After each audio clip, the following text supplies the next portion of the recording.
যে ওয়াদা আমরা আল্লাহ সুবহানাহু ওয়া তাআলাকে দিয়েছিলাম।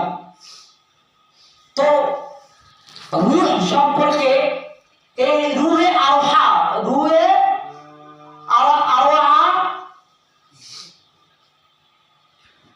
রূহের জগৎটাকে ইমাম কাইয়ুম আল-জাওজি রাহমাতুল্লাহি আলাইহি এই আরওহায়ের রূহ এর 6টি ভাগে বিভক্ত করেছেন। ইলমের রূহ, এক নম্বর হলো ইলমের রূহ, মানে রূহের জগতে আমরা প্রথমে ছিলাম। এরপরে ইলমে কুল্লি দুনিয়া, এই রূহের মাধ্যমে, রূহের জগতের মাধ্যম থেকে, এই রূহের জগৎ থেকে আমরা ইলমে দুনিয়া, দুনিয়ার জগতে আসলাম। মা এবং বাবার মাধ্যমে, বাবা এবং মায়ের মাধ্যমে আমরা কি দুনিয়ার বুকে আসলাম, দুনিয়ার জগতে আসলাম। তাহলে এই 6টা ভাগের মধ্যে আমরা রূহে আরওহার মধ্যে আসলাম। এরপরে রূহে ইলমে দুনিয়া, এই ইলমে দুনিয়াতে 2টি ভাগ হয়েছে। একটা হলো বাবার শুক্রকীটের মাধ্যমে, মায়ের শুক্রাণুর মাধ্যমে আমরা দুনিয়াতে আসছি, দুনিয়াতে অবতরণ করেছি। এরপরে 3 নম্বর রূহে আলমে বারজাক, এরপরে হলো এই পৃথিবীর বুক থেকে আমাদেরকে কবরে চলে যেতে হবে। 3টা গেল। রূহে আল কিয়ামা, আমাদেরকে পরকালে অর্থাৎ কিয়ামতের দিন, বিচার দিবসে আমাদেরকে ওঠানো হবে। 4টা হলো। রূহে আল মিজান, হিসাব নিকাশ হবে, গাড়ি পাল্লায় আপনার আমার আমলকে, ইবাদতকে ওজন করা হবে। 5 নাম্বার। এবার 6 নাম্বার রূহে আল জাযা, জাযা মানে কি? প্রতিদান। ওই যে হিসাব এবং নিকাশ হবে, এরপরে জাযা মানে প্রতিদান। আপনি যদি জান্নাতি হন আপনাকে জান্নাতে দেওয়া হবে, যদি আপনি জাহান্নামে হন তাহলে আপনাকে জাহান্নামে দেওয়া হবে। এটাকে বলা হয় রূহে আল জাযা, মানে প্রতিদান। আপনি যে কাজ করেছেন সেই কাজের প্রতিদান দেওয়া হবে। এই রূহকে 6টা ভাগে বিভক্ত করেছেন ইমাম কাইয়ুম আল-জাওজি রাহমাতুল্লাহি আলাইহি। রূহ সম্পর্কে একটা বই আছে তার। তো রূহের জগতে আমরা আল্লাহ সুবহানাহু ওয়া তাআলাকে যা বলেছিলাম, আল্লাহ তাআলা ওই বিষয়গুলোকে, ওই কথাগুলোকে কোরআনুল কারীমের মধ্যে আমাদের জন্য কোট করে দিয়েছেন। আল্লাহ বলেন সূরাতুল আরাফ 7 নম্বর সূরা 172 নম্বর আয়াত।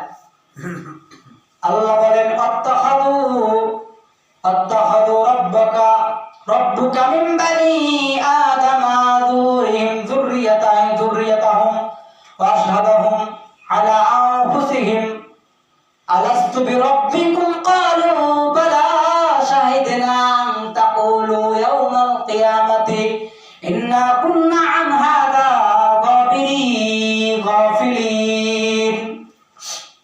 আল্লাহ বলেন আত্তাখাযু রাব্বুকা, স্মরণ করো তোমার রব যখন মিন বানি আদম, যখন তোমার রব বানি আদম মানে তোমাদের বাবা আদমের পৃষ্ঠদেশ থেকে, তোমার আব্বার, তোমার বাবার পৃষ্ঠদেশ থেকে, মিন যুহুরিহিম যুররিয়াতাহুম ওয়া আশহাদাহুম আলা আনফুসিহিম, তোমার বাবার আদমের পৃষ্ঠদেশ থেকে যখন তোমাদেরকে বের করেছিল এবং তোমাদের উপর তোমাদেরকে সাক্ষ্য রেখেছিল, তোমাদেরকে সাক্ষ্যদাতা হিসেবে রেখে দিয়েছিল, তোমাদেরকে মানে আমাদেরকে।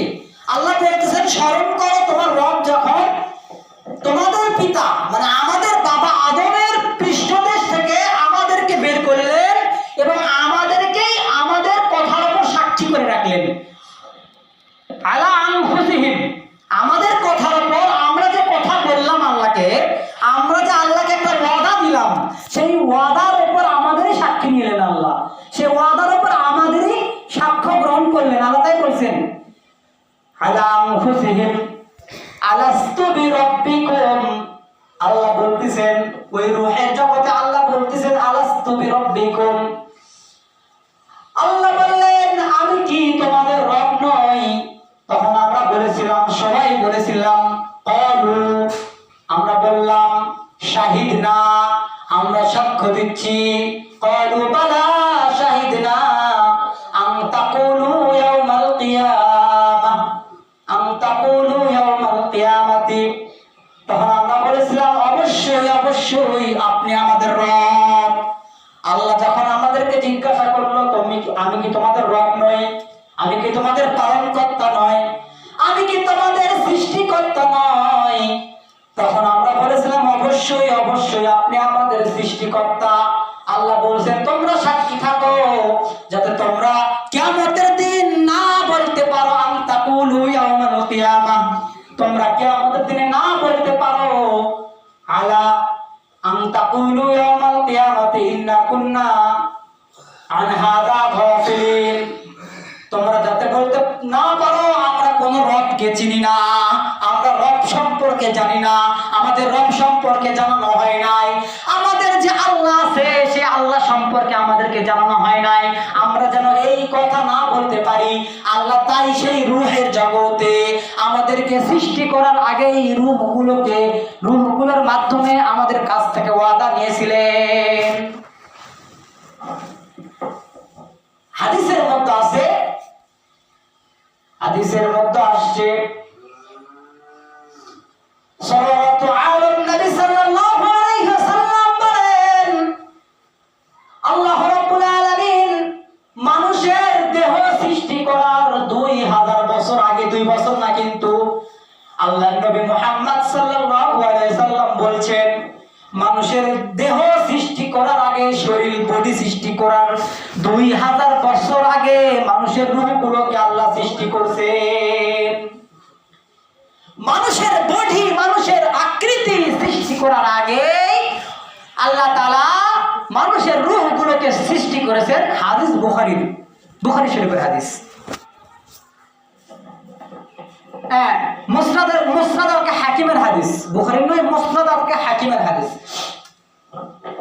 তাহলে মানুষ সৃষ্টির 2000 বছর আগে, মানুষের বডি সৃষ্টির 2000 বছর আগে আল্লাহ মানুষের রূহ সৃষ্টি করেছেন। আর মানুষের রূহ সৃষ্টি করার পরে আল্লাহ তাআলা বলেছিলেন আমি কি তোমাদের রব নয়, আমি কি তোমাদের প্রভু নয়। তখন আমরা সবাই এক বাক্যে আল্লাহকে রব বলে মেনে নিয়েছিলাম। আদম থেকে কিয়ামত পর্যন্ত, কিয়ামতের আগ পর্যন্ত যত জিন মানুষ আসবে সবাই আমরা বলেছিলাম আপনি আমাদের রব। যে ফেরাউন আল্লাহকে মানে না ওই ফেরাউনও বলেছিল আল্লাহ আপনি আমাদের রব। যে নমরুদ আল্লাহকে মানে না ওই নমরুদও বলেছিল আল্লাহ আপনি আমাদের রব। যে বখতে নাসর আল্লাহকে মানে নাই ওই বখতে নাসর বলেছিল আল্লাহ আপনি আমাদের রব। যে তাকে ইউনুস বাদশা বলেছিল আমরা কোন রবকে মানি না সে পর্যন্ত বলেছিল আপনি আমাদের রব। মিস্টার নরেন্দ্র মোদী সে বলেছিল আল্লাহ আপনি আমাদের রব। ওই যে ডোনাল্ড ট্রাম্প সে বলেছিল আল্লাহ আপনি আমাদের রব। নেতানিয়াহু ইসরায়েলের প্রেসিডেন্ট সে বলেছিল আল্লাহ আপনি আমাদের রব। যত হিন্দু, বৌদ্ধ, খ্রিস্টান, ইহুদি, নাসারা যত ধর্মের লোক আছে, যত আস্তিক নাস্তিক যত মানুষ আছে সবাই বলেছিল আল্লাহ আপনি আমাদের রব। এই যে কুখ্যাত নাস্তিক আসাদ নূর এই বেটাও সেই সময় বলেছিল আল্লাহ আপনি আমাদের রব। সবাই বলেছিল। তখন আমরা সবাই আল্লাহকে রব হিসেবে মেনে নিয়েছিলাম। কিন্তু দুনিয়ার বুকে আসার পরে আমরা আল্লাহ সুবহানাহু ওয়া তাআলাকে যে ওয়াদা দিয়েছিলাম সেই ওয়াদা আমরা খেলাপ করেছি। সেই ওয়াদা আমরা আল্লাহ সুবহানাহু ওয়া তাআলাকে অস্বীকার করতে চাই, আল্লাহ সুবহানাহু ওয়া তাআলাকে মানতে চাই না, অস্বীকার করে দেই। এজন্য রাসূল সাল্লাল্লাহু আলাইহি সাল্লাম একটা হাদিসের মধ্যে বলেছেন কুল্লু মাউলিদিন আলাল্লাহিল ফিতরা। আল্লাহর নবী বলেন প্রত্যেকটা মানুষ যখন জন্মগ্রহণ করে সবাই ইসলামের উপর জন্মগ্রহণ করে। 7 বছর পর্যন্ত প্রত্যেকটা বাচ্চা মুসলমান ধর্মের উপর থাকে। কিন্তু যখন বাচ্চা পর্যন্ত থাকে মা এবং বাবা সন্তানকে ইহুদি, খ্রিস্টান, বৌদ্ধ বানায় দেয়। এজন্য